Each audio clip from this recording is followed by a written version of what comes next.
Test 1, 2, 3, 4. We got that one. Lots of batteries in it. I like this one a little bit better. Test. Where's the microphone? Test 1, 2. So I don't know where the volume is. 1, 2. Hello. 1, 2. It's almost like it's on the wrong channel. Hello. We're in low power, maybe it needs to be on high. Hello. 1, 2, 3, 4.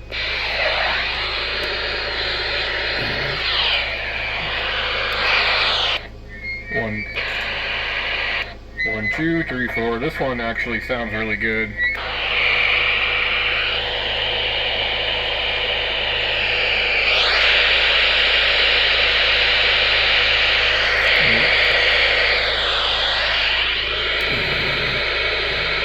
Doesn't like to stand.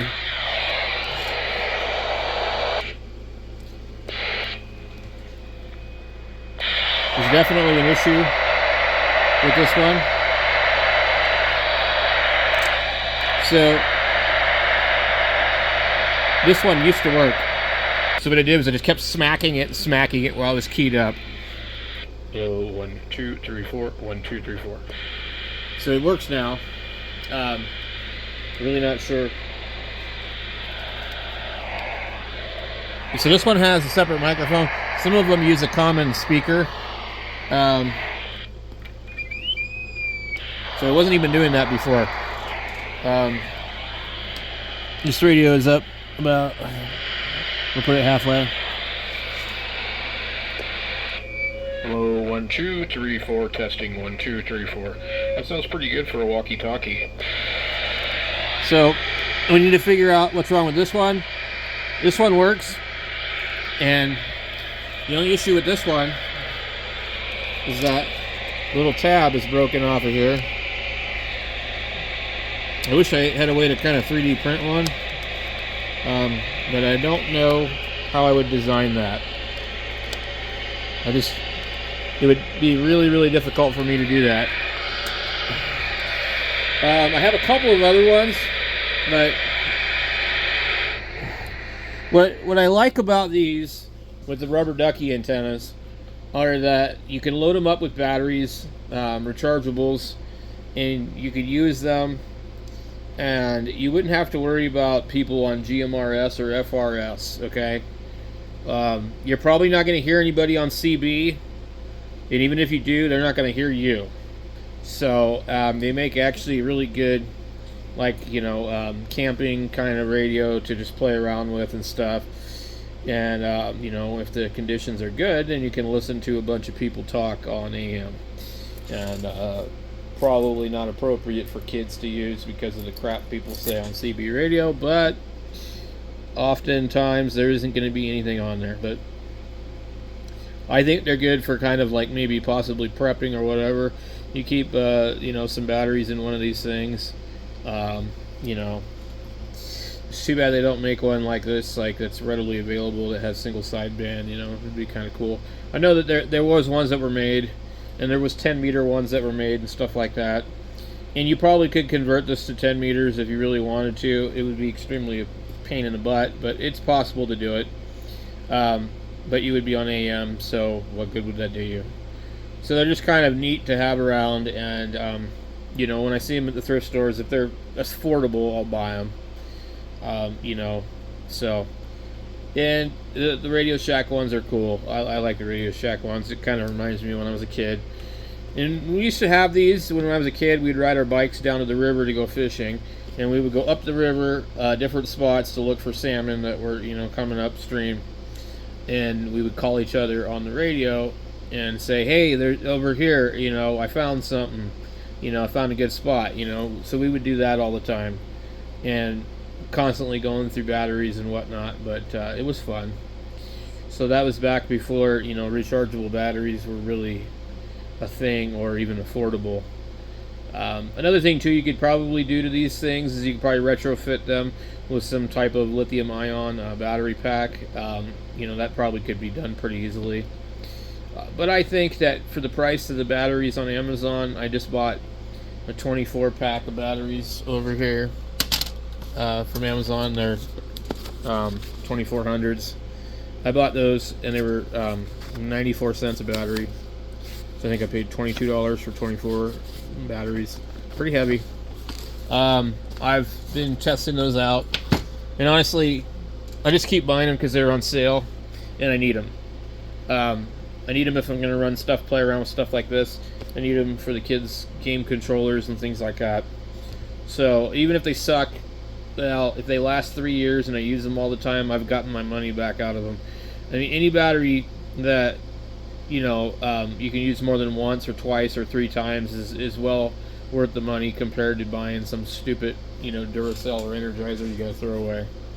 And the price of batteries, brand name good alkaline batteries at Walmart or anywhere, is the price of basically Amazon Basics batteries and a lot of other batteries that you can get on Amazon. So anyway, that's what we're running in here.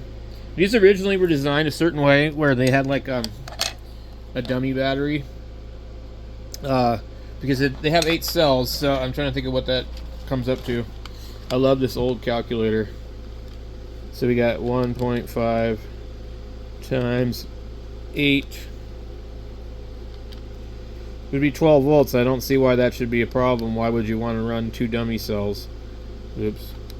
So they were basically, maybe they take more than 8, I don't know. But you would find them sometimes in these Radio Shacks. There'd be a little plastic thing in here. So this radio here appears to not work. I see a sticker on the side of it. I'm going to guess somebody else bought it at another thrift store. I'm going to guess that it's bad. In worst case scenario, it's a parts radio and I've got a battery cover now, which also looks maybe a little stressed. Yeah, so it would be nice to come up with a way to print a cover. And I got 20% off because I bought like $27 worth of stuff. This one here, I think there's something wrong with the speaker also, but it's no big deal. I've got the other one here, and this one here actually I can't see into it as well. I don't see the speaker like I do on this one, which is strange. They are both the same radio. So if these were both working, these would be great little radios to play around with and stuff. This one here is not good. You can't use these. So although they do work better because they have a much better antenna, you're gonna break it if you let your kids use it, or if you walk around with it. It's just too big. So it was a cool idea back in the day, and they were frequently broken. So I remember I had one and I was getting ready to get on my bike, and the antenna went into the spokes of my wheel, and there it went, and I was pretty sad. So I would rather have a crappy whip antenna with no distance, because really, if you're really going to be like super prepper dude, you got the output here and you can hook up an antenna to it. Okay, so most of them have the output. I think all of them that I own do. I've got a nice Cobra somewhere that has an issue with the speaker, and finding a replacement speaker for these is difficult. I tried to get like a Dollar Tree headphone speaker, didn't work. So it's got to be really super compact. I like this one here because the LED doesn't turn off. The other ones, you got to push the damn button to see what it says. It's just it's kind of annoying. It's like, oh, I don't even know what channel I'm on. Oh, I've got to hold the button down, and it only stays on for a second. So I feel like I see some chrome coming off. I did. Yeah. Chrome coming off the antenna, buddy. So these are definitely neat. I mean, you use them, you need a pair of them to talk to your friends. You're not going to talk to anybody else on them, really. So it's just, walkie-talkies, They might as well say Fisher Price on them, because CB radio is so damn dead.